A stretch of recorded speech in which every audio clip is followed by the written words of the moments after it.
Hello, everybody, and welcome to another edition of Charts with Dan. It was another busy weekend at the box office as Spider-Man Brand New Day continued its dominance. We got a new Insidious movie in theaters, the Odyssey kept doing well, and a whole bunch of other stuff. So let's jump right into it and look at the final numbers from this past weekend at the box office. And at number one was Spider-Man Brand New Day, dropping just 44.8% in its fourth week of release and bringing in another $39 million. Its domestic total is now over $850 million. It's only a few million dollars away from taking down Avengers Endgame, and it is now looking very certain that it's going to be the highest grossing domestic movie of all time. I wasn't so sure last week, but we're going to crunch some numbers on that later on in the show. In second place was Insidious Out of the Further. This is the first time the Odyssey has not been number two behind Spider-Man Brand New Day. It brought in $25.1 million, which was enough to bump the Odyssey down to third place in its sixth weekend, but the Odyssey dropped just 16.5%. A lot of people still going to the theater to see this movie. It brought in $19.7 million. Its domestic total now almost $540 million, and that's a very significant number, which is what we'll talk about later. Paw Patrol, the Dino movie, dropped 54.7% in its second weekend to bring in $9.1 million. It's now at $35.4 million. And The End of Oak Street had a steeper drop, 58.3%, to bring in $8.7 million. It's now at $37.7 domestic. So not a late summer surge for The End of Oak Street. In sixth place was the new Jason Statham movie. He's kicking and punching around the world. He was on a boat this time. It was called Mutiny, and it brought in $7.7 million. In seventh place, the A24 film Tony, the movie about the young Anthony Bourdain, expanded into wide release and had a 576% jump in business, brought in just over $5 million for a $6.6 million total. The Fast and the Furious, 25th anniversary, comes in eighth place at a little under $3.2 million. In ninth place was the new comedy Spa Weekend, which brought in around $3 million in its opening weekend. And Teenage Sex and Death at Camp Miasma, which is the newest film from director Jane Schoenbrunn, also expanded into wide release, but didn't see as big of an increase in business, just a 109.4% increase from a much smaller number of theaters for a $1.9 million weekend total. That's an okay result, but not the increase in business that we saw for a movie like, for example, Tony. Its domestic total now is at $3.6 million. For the second consecutive weekend, and this is very rare, we had 6 movies drop out of the top 10. Toy Story 5 dropped out after a 9-week domestic run. One Night Only is out of the top 10 after just 2 weeks. Cat's Eye Wild Hearts is out after 1 week, as is Six the Musical Live, Angel Studios' The Brink of War, and the Indian film Vishwanathan Sons. So 4 movies spending just 1 week in the top 10. And these were the biggest theater count changes this past weekend. It's rare to see 2 movies lose 2,000 theaters, and usually when they do, it's because there's a huge new movie that gets released. But these theater owners just said, we got to get rid of these movies. They're not doing any business. So Super Troopers 3 lost 2,250 theaters. It's still in just 510. One Night Only lost 2,003 theaters, so it's basically out of wide release after just 2 weekends. It's only in 1,009 theaters. Then we had Tony, which had an increase of 1,605 theaters. Teenage Sex and Death at Camp Miasma had an increase of 982 theaters, which put it just over the wide release barrier. And Toy Story 5 lost 885 theaters. It's just barely still in wide release, remaining in 1,040 theaters. This is what this past weekend looked like compared to the same weekend last year in 2025. So just for comparison, last year on the same weekend in August, K-pop Demon Hunters opened up its theatrical run. And as we've seen for the entire month of August, we were significantly above where we were at this point last year on a week-by-week basis. This past weekend was 64.5% ahead of where we were in 2025, and we have officially clinched this August being not only just the third time that the August box office has crossed $1 billion in box office history, this is also now officially the highest grossing August in box office history. Spider-Man had a lot to do with that. The Odyssey also had a lot to do with that. So on paper, before you do any adjustments or anything like that, we are in the middle of the most successful August ever at the domestic box office. And this is what the summer box office looks like so far. Again, assuming that Coyote vs. Acme or another movie doesn't break out coming up on this last weekend of release of the summer, which, believe it or not, is on Friday. These are going to be your final 10, with Spider-Man Brand New Day at number 1 and The Odyssey at number 2, followed by Toy Story 5 at number 3. And I'm prepping for next week's show or the week after a look back at the summer of 2026, the biggest hits, the biggest flops, how I did in predicting movies, all of that kind of stuff. So put that on your calendar. All right, let's talk a little bit about Spider-Man Brand New Day and how it continues to set marks at the box office.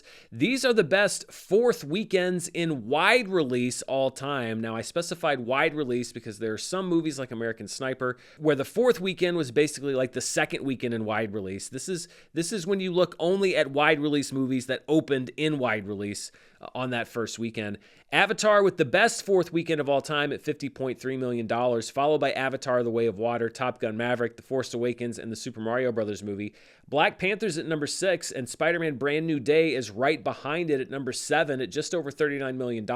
That's better than the fourth weekends of movies like The Avengers, Barbie, and the last Spider-Man movie, Spider-Man No Way Home. When you adjust for inflation, again, you get a good look at some of these movies that just did incredible at the box office, not just in their opening weekend, but in their later weekends. So the best fourth wide release weekend in history is Avatar, with an adjusted total of $80.1 million in weekend 4, followed by Titanic with an adjusted total of $69.9 million, and then The Force Awakens at $61.2 million. Then we have another Star Wars film, Star Wars Episode 1, The Phantom Menace. It's the first time we've seen this on one of these inflation-adjusted charts at $58.1 million in its fourth weekend. Then we have the original Spider-Man at $56.8 million, The Avengers at $55.8 million, Black Panther at $54.4 million, Avatar: The Way of Water, so all three Avatar films on this chart, at $54.1 million, Top Gun: Maverick at $52.7 million, and Monsters, Inc. at $49.4 million. That was really the beneficiary of being out around Thanksgiving, so it saw an increase, a boost in business. That's why it showed up on this chart. Spider-Man Brand New Day, not on the overall chart when you adjust for inflation, but these are some of the biggest box office hits of all time when you look at the inflation-adjusted numbers. But Spider-Man Brand New Day is setting plenty of marks on its own. First of all, right now, it is tied with Super Mario Galaxy for the most days at number 1 this year, and when the Monday numbers come in, it'll probably break that record and have 24 days at number 1. So it's going to be the movie that was at number 1 for the most days in 2026 so far. Avatar: Fire and Ash will then be in third place with 20 days at number 1, followed by The Odyssey at 14, Michael at 13, Send Help, Hoppers, Project Hail Mary, and Toy Story 5 at 12 days at number 1, and then Wuthering Heights, The Devil Wears Prada 2, and Obsession, each with 10 days at number 1. As I mentioned, Spider-Man Brand New Day is just a few $1 million behind Avengers Endgame. By the time you're watching this, it will probably have passed Avengers Endgame, which would make it the highest grossing film domestically in the history of the Marvel Cinematic Universe, and the chart will be updated next week to reflect that number.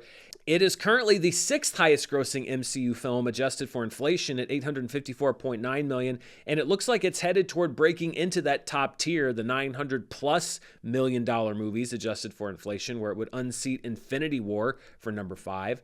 It is now the highest grossing film in the Spider-Verse, having passed Spider-Man No Way Home, so the highest grossing Spider-Man film of all time. And when you adjust for inflation, it's at number 2. Now, Spider-Man No Way Home has an inflation-adjusted gross of just over $1 billion, so it still has some work to do, but there's also still a lot of money left in that web for Spider-Man Brand New Day. So we'll see if it can take that number 1 spot as far as the Spider-Verse goes. And Spider-Man Brand New Day, currently the 3rd highest grossing film of all time domestically. It's moved past Avatar, Top Gun: Maverick, Spider-Man No Way Home. Today, it'll move past Avengers Endgame.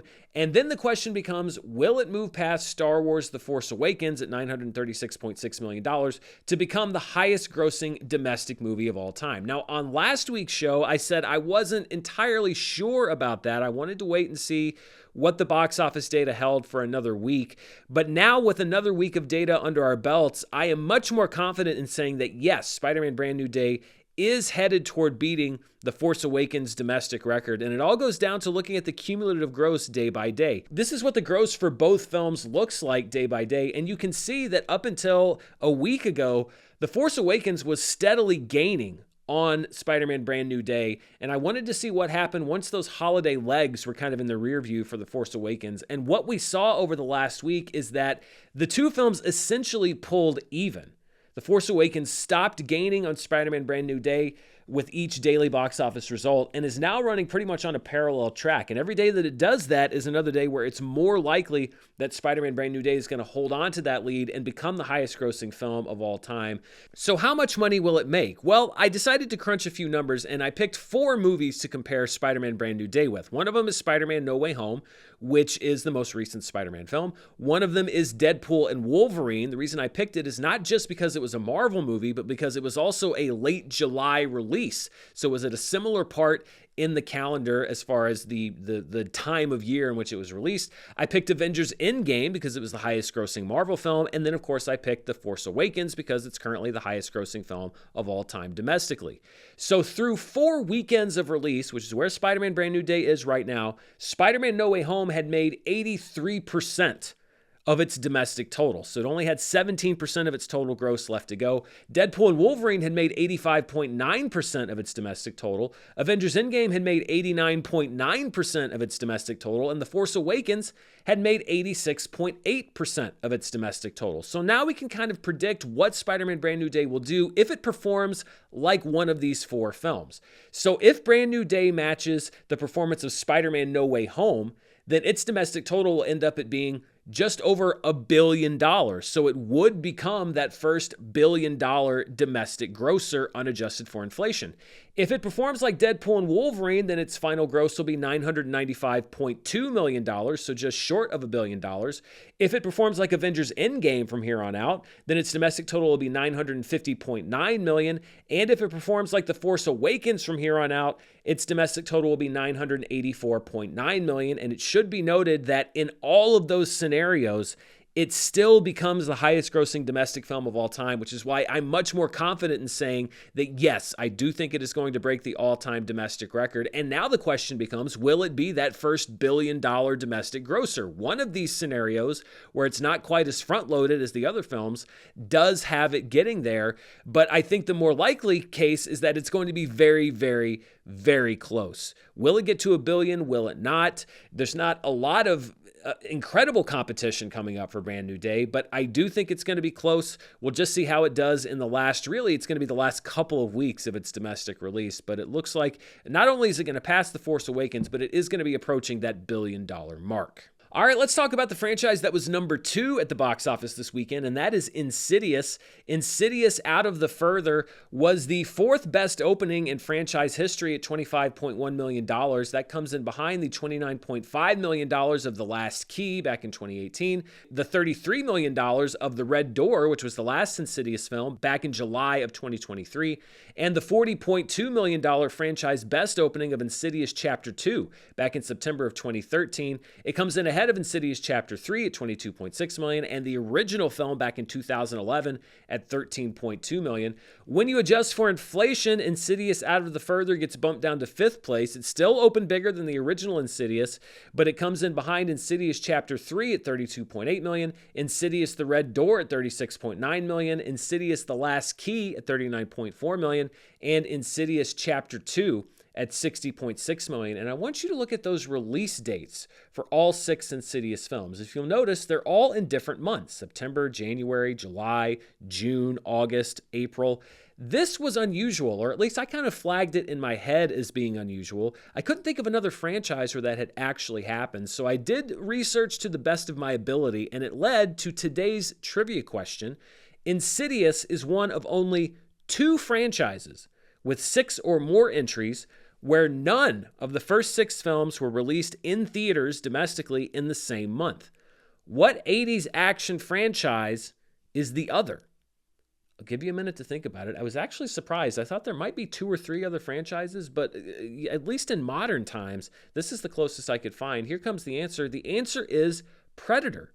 Predator is the only other franchise I could find with 6 or more entries where none of the first 6 movies opened in the same month. The first Predator opened in June, Predator 2 opened in November, Alien vs. Predator opened in August, Aliens vs. Predator Requiem opened in December, Predators opened in July, and The Predator opened in September. So that is a nice bit of arcane movie trivia that almost surely won't come into any use unless you play at a bar trivia game where the trivia master just happens to watch this show, because I can't imagine anyone would just pull that number or that fact out of thin air, because people aren't as weird as I am.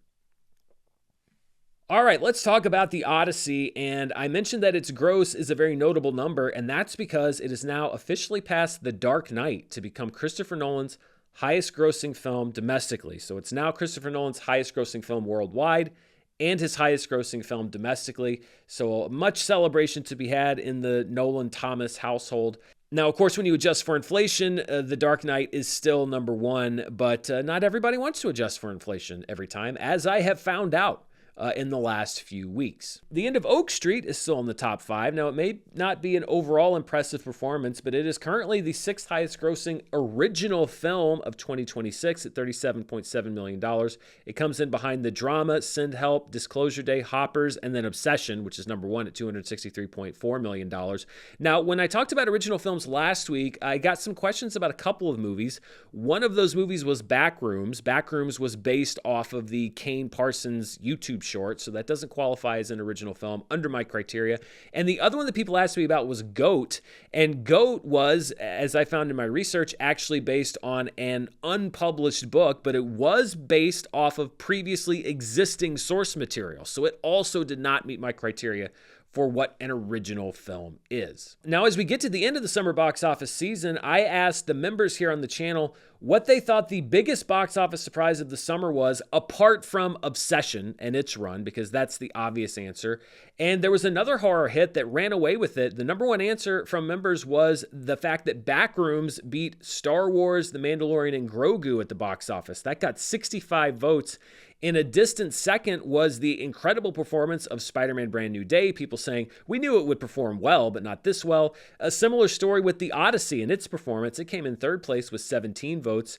With 15 votes was the performance of The Sheep Detectives, which was kind of an early summer sleeper hit. In fifth place with 10 votes was specifically the opening weekend of Backrooms, so 2 entries for Backrooms on this list, and really 3, because coming in 6th place with 9 votes overall was the strength of the horror genre overall at the summer box office. So really Backrooms, Obsession, and horror combining to dominate everyone's answer when it comes to the surprise performances of the summer. And for this week's member poll question, I'm flipping it the other way. I want to know what you think the most surprising failure was at the 2026 summer box office, either an unexpected flop or a film that didn't meet expectations. Keep in mind, I'm not asking what you think the biggest failure at the box office was. I want to know what you think the most surprising failure was. You can answer right now. That community post has been made available to members. If you see your answer already there, please just upvote it instead of leaving it twice. That makes the result easier to tally on my end. And if you want to have your voice heard and you're not yet a member, you can check the description below. You get to vote in the member poll here on the channel every single week. You also get early access to some of my videos. You get custom badges and emoji to use down in the chat. So I'd love to hear you and what you think about this question, and a question every single week here on Charts with Dan. All right, let's turn our attention now from the domestic box office to the international box office. That's all markets outside of the US and Canada. And the number one movie was Spider-Man Brand New Day, which brought in another $70 million internationally. That's a 41% drop from the previous weekend. The Odyssey stays in second place with another $68 million, just a 30.7% drop from the previous weekend. China's Once Upon a Time in the Middle East dropped 42.8% to bring in $38.1 million. That all comes from the Chinese market. Insidious, Out of the Further, debuted with $35 million from international markets. And in fifth place was a movie called V, which is a Chinese crime film, which made over $16 million. When you take those international numbers, you combine it with our domestic numbers, we get our top 10 films worldwide for this past weekend. At number one was Spider-Man Brand New Day, which dropped 42.5% overall to bring in another $109 million just over the past 3-day weekend. It's now at over $2.2 billion worldwide. The Odyssey dropping just 28% worldwide, getting kind of close to Spider-Man Brand New Day, bringing in $87.7 million, and it's now over $1.4 billion worldwide. Insidious, Out of the Further, debuting to $60 million worldwide. Once Upon a Time in the Middle East, they're at number 4 with $38.1 million. Its worldwide total now at almost $250 million. Paw Patrol, the Dino movie, dropped 42.2% around the world. It brought in another $20.6 million. Its global total now over $100 million. The End of Oak Street dropped 57.6% globally for another $19.9 million and an $85.7 million global total. V is at number 7 at just over $16 million. Then we have Mutiny at number 8 at $14.2 million. That international poster is so much better than the domestic one, as it often is. Chikawa the Movie, The Secret of the Mermaid Island, which is making a good run in Japan this summer, returns to the top 10 with another $11.1 million. And All Wishes Come True drops 29.7% to round out the top 10 at $8.8 million. It's also getting close to $250 million worldwide. Spider-Man Brand New Day has now passed Avengers Infinity War to become the second highest grossing MCU film of all time worldwide. It's now about $500 million, about $500 million plus behind Avengers Endgame.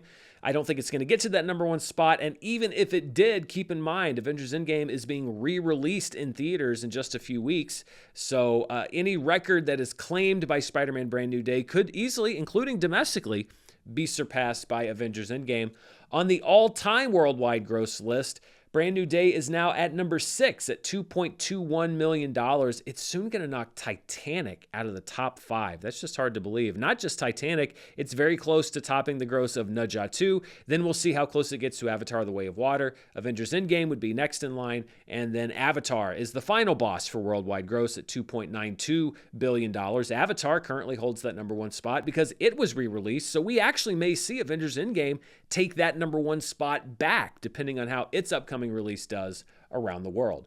The Odyssey also passing a very notable number worldwide. It is now officially the highest grossing R-rated film of all time at $1.4 billion. It passes Deadpool and Wolverine, which is bumped down now to number 2. There were some people saying, well, this doesn't really seem like a very fair, accurate chart because the R rating is only a US rating and movies are rated differently around the world. I get that, but I have to go with some kind of a common bond. So I know that the restrictive rating may be different in other countries, but it is an R-rated film here in the United States. It goes by what the rating is here in the U.S. because otherwise, I think it would just be too hard, to compare everything. It would just get fractured and splintered too much. So that's why I use the R rating, just because that's how I can generate a chart. All right, let's return to the domestic market now and look at some of what I call our specialty charts. And we'll start with the top per theater averages for this past weekend. At number 1, I think for the second weekend in a row, is the documentary American Doctor, which brought in just over $16,000 per theater in 2 theaters. It Ends opened in 5 theaters and brought in $12,257 per theater. At number 3, playing in just 1 theater, is a French film called The Marching Band, which brought in $12,189. It's about a famous conductor who finds out that he has a brother who also plays in a marching band. Then we have 2 wide releases at number 4 and 5. Spider-Man Brand New Day still brought in $9,735 per theater in each of its over 4,000 theaters. And Insidious, Out of the Further, brought in $7,600 per theater in each of its over 3,300 theaters. These were the top films in limited release, which I define as fewer than 1,000 theaters. At number 1 is an Indian film called Irumudi, which is a movie that is in the Telugu language. It's about a man and his daughter. In second place was the Matthew McConaughey film, The Rivals of Amaziah King. It saw a pretty big drop from its opening, and it lost a lot of theaters, but it still brought in $287,000 in 465 theaters. At number 3 in 268 theaters is a movie called Hotspot, which brought in just over $200,000. Hotspot is a private eye story set in a future where AI has become self-aware. What a piece of science fiction that is. Can you imagine such a world? At number 4 is the 10th anniversary 4K re-release of Your Name, which brought in $169,000 in 312 theaters. And at number 5 is the Storm Chaser documentary Never Stop Chasing in 126 theaters, which brought in $164,000. This is what the domestic box office looks like for the year so far. No real changes, and I don't think think we're going to have any substantial changes for a bit. Spider-Man Brand New Day, of course, at number 1, followed by the Odyssey and Toy Story 5. The Super Mario Galaxy movie and Michael round out the top 5, followed by Project Hail Mary at number 6, Obsession at number 7, The Devil Wears Prada 2 at number 8, Backrooms at number 9, and Minions and Monsters at number 10. And this is what the worldwide box office looks like for the year so far. Spider-Man Brand New Day way out ahead at $2.2 billion, followed by the Odyssey, which is really putting some distance between it and Toy Story 5 at $1.4 billion. Toy Story 5 there at number 3 at $1.1 billion. Then we have Michael and the Super Mario Galaxy movie, both at just over $1 billion. The Devil Wears Prada 2 is at number 6 at $692.6 million, followed closely by Project Hail Mary and Pegasus 3. Minions and Monsters is now over the $500 million global mark. It moves up to number 9. And Obsession, also now over the $500 million mark globally, it moves down to number 10. So those are all the numbers I have for you as far as the box office goes. Let's take a look now at the world of streaming, and we'll take a look first at the newest numbers from Netflix. New numbers will be out later today. This covers the week of August 10th through the 16th, and these are global numbers. At number 1 in its first full week of release is The Last House, which brought in another 33.48 million views. In second place, a distant second place, is the film Nando Between Two Worlds, a Sintonia film, which is a Brazilian movie about a former gangster who has to return to the underworld to protect his family. It is an offshoot, I believe, of the TV series Sintonia. At number 3 is My Life with the Walter Boys Season 3, which brought in 8.7 million views. Then we have the Netflix original film Don't Say Good Luck, debuting at number 4 at just over 8 million views. This is a Happy Madison production starring Sunny Sandler as a high school girl whose mom has cancer. At number 5 is a Netflix series called, this could get really dicey here, it's called Our Sticky Love, which had 7.5 million views. It's a series from South Korea about a gang member and a prosecutor. The prosecutor has amnesia, and apparently they have a very complicated past, so that's good enough for number 5. At number 6 is Extinction with 7.43 million views. It is a 2015 zombie film starring Matthew Fox. I see no reason for it to be in the top 10 except Netflix. I think the algorithm just picks a random movie every week and tries to get it into the top 10. At number 7 is the Kevin Hart original film 72 Hours at 6 million views. Then we have A Child of My Own at number 8 with just over 5 million views. It's a Mexican film about a young girl who fakes a pregnancy. At number 9 is Conversations with a Killer, Charles Manson at 4.86 million views. It's a Netflix true crime series. And at number 10 is Operation Safed Sagar Season 1 at 4.83 million views. It's a series from India about Indian Air Force pilots. So that's what's going on over on Netflix. So let's take a look now at the latest numbers from Nielsen. These are delayed by about a month because that's how Nielsen does their business. And they are domestic numbers, not global numbers. But let's look first at the most watched movies for the week of July 20th through the 26th. And it was a big debut for Masters of the Universe, which came in with 19.55 million hours watched. A lot of people said that theatrical wasn't really the crucial part of Amazon's strategy, that they were going to get a lot of people to watch it on streaming. Well, a good number of people watched it on its first few days of streaming. In second place was the debut of 72 Hours on Netflix at 13.18 million hours watched. Then we have A Toxic Love Story, also on Netflix at 11.2 million hours watched. Project Hail Mary's in fourth place. Ordinary Angels comes in fifth place at 7.4 million hours watched. Obsession drops down to sixth place at 7.1 million hours watched. Wicked for Good hit Netflix after it had its first window on Peacock, and it re-entered the top 10 at 5 million hours watched. Then we have Descendants, Wicked Wonderland on Disney Plus at 4.8 million hours watched. Sniper, No Nation. Sniper movies are very popular on Netflix here in the United States. I'm shocked. At 4.4 million hours watched. And Mortal Kombat 2, making its debut on HBO Max, comes in at number 10 with 4.1 million hours watched.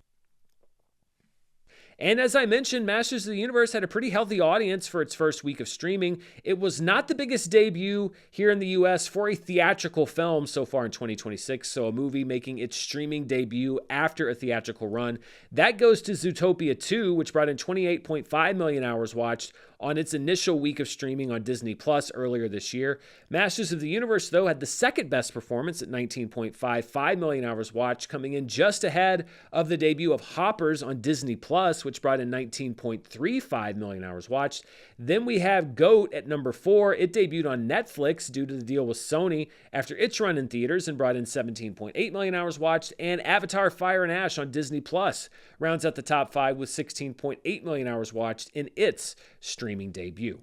These were the most watched streaming shows for July 20th through 26th. At number 1, The Big Bang Theory. It's an old favorite. It's often in the top 10. It's once again the number 1 show on television with 18.7 million hours watched. Netflix's comedy The Hawk comes in second place at 15.7 million hours watched. Ride or Die on Amazon moves up the chart at 15.36 million hours watched. Then we have House of the Dragon on HBO Max at 15.2 million hours watched. Bluey in 5th place at 14.95 million hours watched. SpongeBob SquarePants comes in 6th place. Ransom Canyon returns to the chart at number 7 with 12.5 million hours watched. Grey's Anatomy is at number 8. Bob's Burgers returns to the top 10 at number 9. And Criminal Minds rounds out the top 10 at number 10.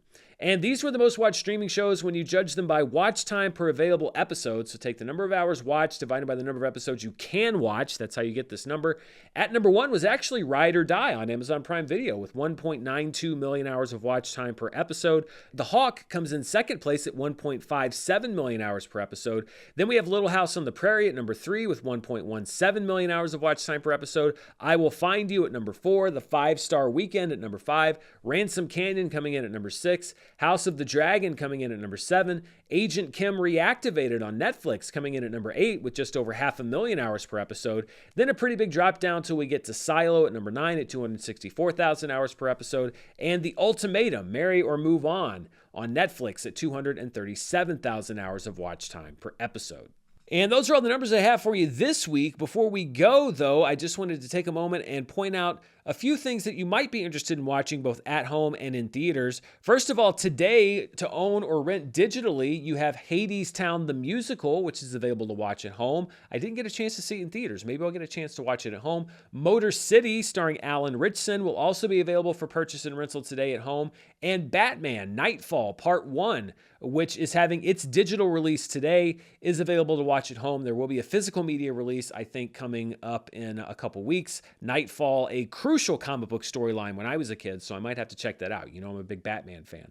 Then on Friday, we have a few movies hitting theaters. First and foremost, we have Coyote vs. Acme, which was saved from David Zaslav's tax write-off burn book and is actually seeing the inside of theaters. I got a chance to see this film early on Sunday. My review will be out later this week.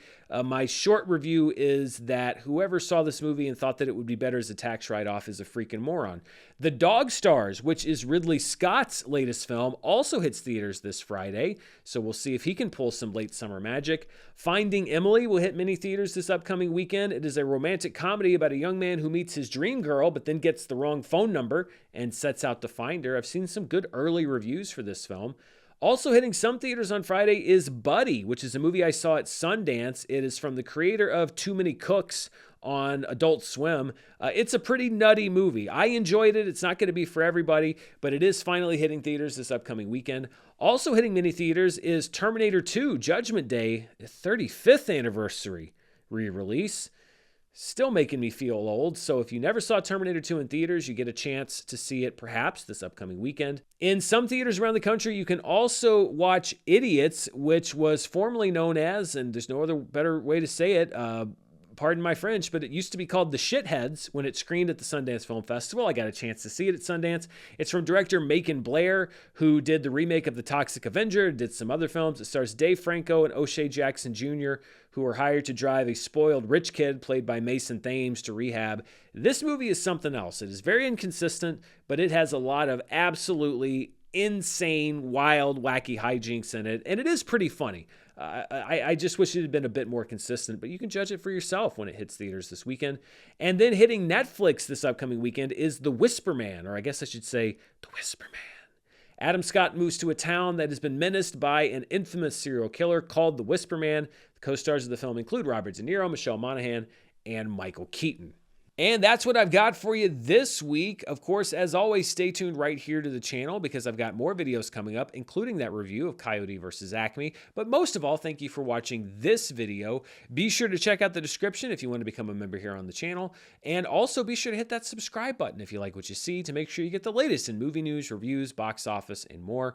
Until next time, stay safe, and I'll see you then. Bye.